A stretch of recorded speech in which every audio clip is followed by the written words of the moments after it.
recommend serum untuk tani balm kulit jenis combi to oily. Awak jenis sensitif tak? Awak pernah pakai glycolic acid tak? Kalau tak pernah pakai glycolic acid ataupun exfoliating acid, ambil yang ni dulu untuk tani balm. Sebab tani balm yang ni dulu.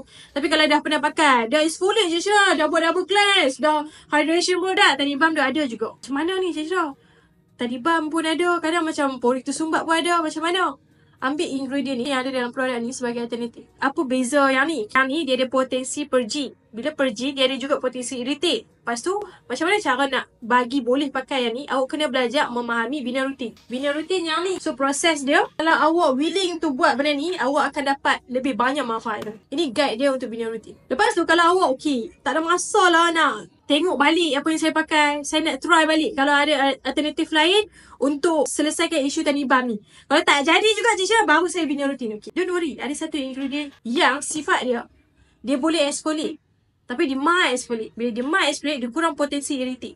Lepas tu, satu lagi sifat ingredient tu, dia restore kelembapan pada kulit. Bila dia, sifat dia mild exfoliate, kurang potensi irritate, dia restore kelembapan pada kulit. Kalau awak kuasai tentang ilmu keperluan kulit, benda tu dipanggil keseimbangan. Kalau benda yang seimbang, benda tu senang dapat result. So, apa produk yang ada ingredient tu? Yang ni. Dalam produk ni, dia ada soybean. Yang sifat dia, fungsi dia yang Cica mention tadi.